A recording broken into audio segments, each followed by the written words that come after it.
देखिए अब हम आपको बताते हैं, अभी हम बताए थे कि vector product of three vector, अभी आ जाइए कि vector product of triple vector. तो ट्रिपल वेक्टर है तो उसके लिए क्या करना है? तो पहला आपको वेक्टर प्रोडक्ट का फॉर्मूला हम क्या बताएं, फिर एक बार लिख देते हैं। देखिए अगर ऐसे रहेगा, सुन लीजिए, ऐसे रहेगा तो क्या लिखने का है, बोलिए। इसको कैसे लिखेंगे? इसको लिखेंगे सी डॉट ए बी। इसको क्या लिखेंगे? बी। अभी सी डॉट ए हो गया, अभी क्या हो जाएगा? माइनस।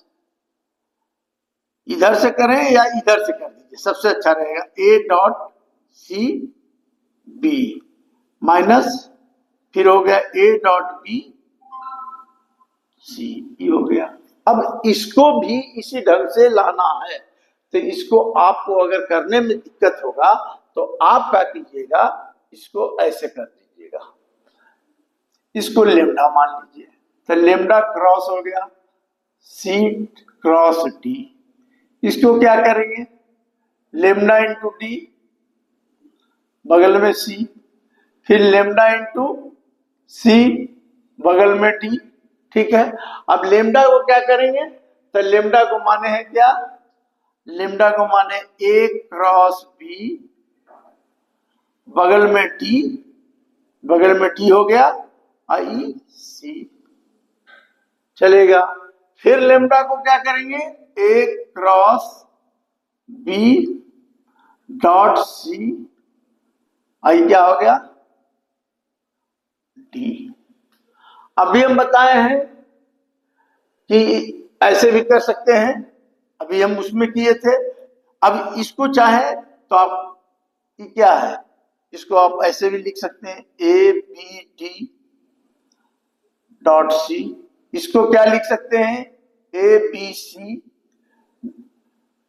सी आई डी है, सब में डी है, अब डी है, डी से भी कर सकते हैं, इसमें भी और इसमें भी। तो ऐसा आपको इस प्रॉपर्टी है, मतलब उसमें इसका मेन फार्मूला वही है। अब हम आपको प्रॉब्लम बताएंगे। तो प्रॉब्लम क्या? अच्छा एक चीज और देख लीजिए, कभी कभी हिसाब में ये भी देता है कि वर्क इक्वल टू क्या होता है? तो एफ इंटू एस होता है ना, तो ये डॉट प्रोडक्ट होता है। तो याद रखिएगा कि डॉट माने कि क्या है? फोर्स क्या है? वेक्टर। ये डिस्प्लेसमेंट क्या है? तो वेक्टर। तो dot product of the vector is scalar होता है, याद रखिएगा। Dot product of vector always scalar.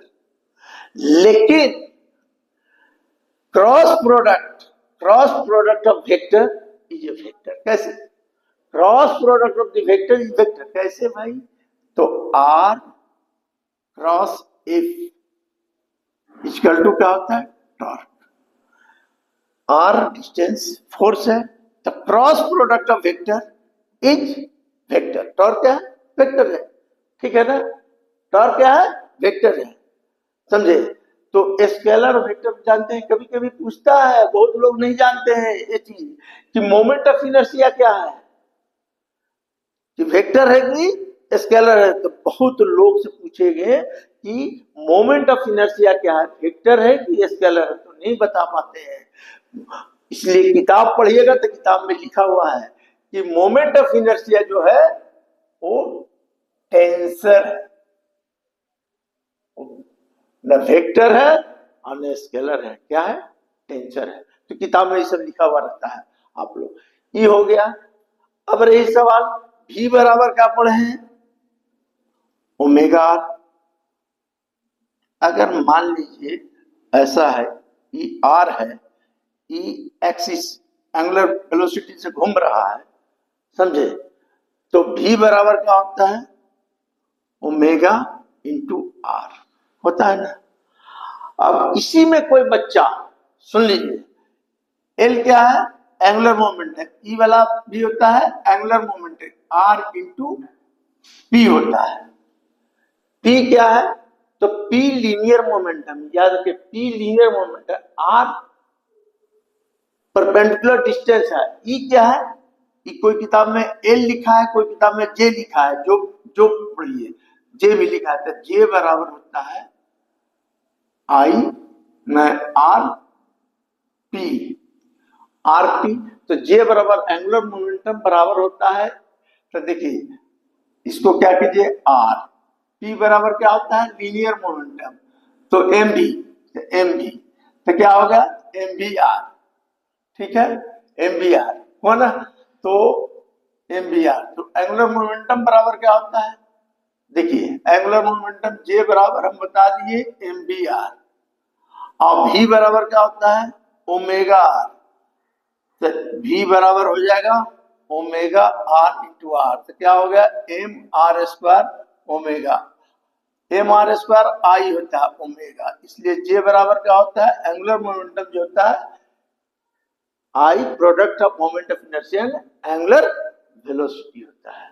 तो आप कभी उलट मत दीजिएगा, एकदम कभी भरने के लिए भी देगा तो जैसे एल मोमेंट, एंगुलर मोमेंटम को एल भी बोलते हैं जे भी बोलते हैं, तुम जो याद रख लो। तो ये हो गया,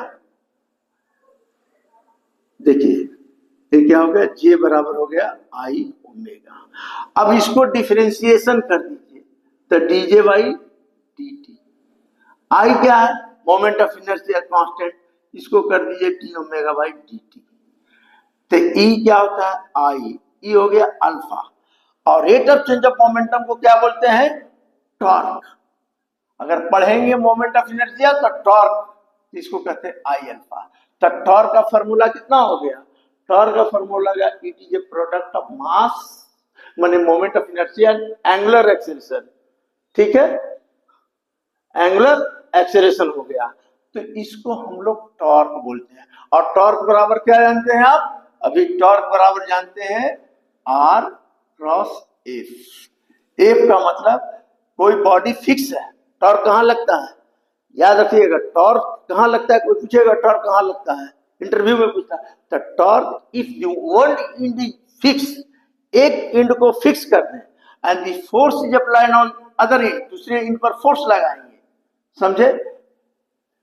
तो फोर्स लगाएं तो बॉडी क्या होगा, बॉडी क्या होगा एक इंड फिक्स है, जैसे दरवाजा है तो दरवाजा का एक इंड फिक्स है, तो उस पर फोर्स लगाते हैं, तो जो फोर्स है उसका नाम हो जाता है क्या टॉर्क। तो टॉर्क तो क्या होगा रोटेट करेगा, तो वहां पर डिस्प्लेसमेंट जो होगा वो एंगल होगा ठीक ठाक कितना। इसलिए कभी कभी रिंच है तो रिंच को नट को खोलना है, तो देखिए तो नट को खोलना इतना बड़ा रहेगा तो खोलने में नहीं खुलेगा, तो क्या करने का इसका परपेंडिकुलर डिस्टेंस बढ़ा दीजिए और वहां से दबाइएगा तो फट से खुल जाएगा, समझे।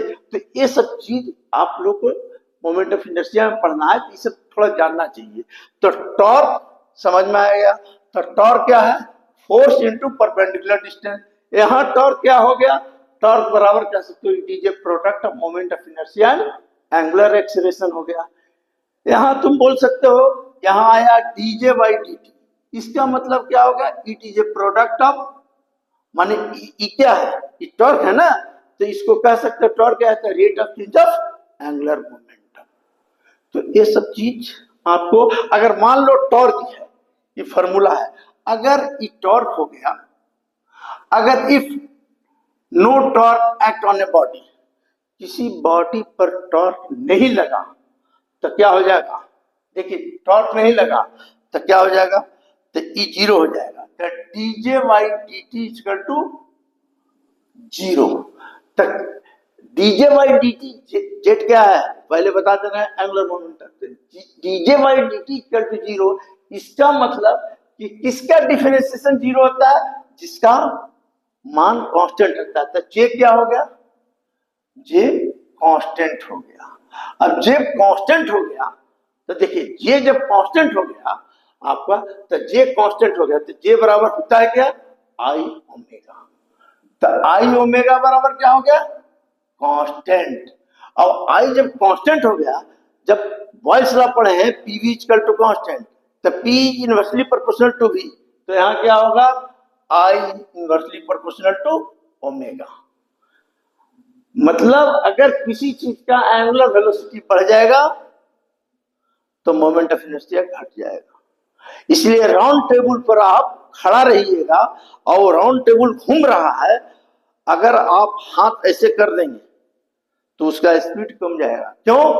क्योंकि ऐसे करने से क्या होता है, मोमेंट ऑफ इनर्शिया क्या होता है, moment of inertia only depends upon the, not only depends upon the mass, it depends upon the axis of rotation. Axis क्या है, तो एक्सिस बढ़ा दिया, तो देखिए एक्सिस का मतलब आई बराबर क्या होता है, एम आर स्क्वायर, ई बढ़ा दिया तो ये बढ़ गया, ये ऑटोमेटिक घट जाएगा। अच्छा, अब सब कर लिए, मतलब ऐसे कर लिए तो क्या होगा, मोमेंट ऑफ इनर्शिया घट गया तो एंगुलर वेलोसिटी। इसलिए जो ओलंपिक वगैरह में जो डाइविंग करता है उसका जो पॉइंट मिलता है तो अपने आप को क्या कर लेता है, लूप बना लेता है। तो लूप बनाने से क्या होता है, मोमेंट ऑफ इनर्शिया घट गया, और मोमेंट ऑफ इनर्शिया घटने से क्या होगा, पूरा तेजी से घूमेगा और डाइविंग करेगा। तो ये सब चीज आपको जानना चाहिए, समझिए। तो ये चीज था, ये सब हेक्टर में तो नहीं है, सब इंटर रिलेटेड है, लेकिन आपको ये सब नॉलेज रखना है, समझे। अब देखिए ये हो गया, अब हम प्रॉब्लम बताएंगे। छोड़िए, अब इधर से इधर आ गए।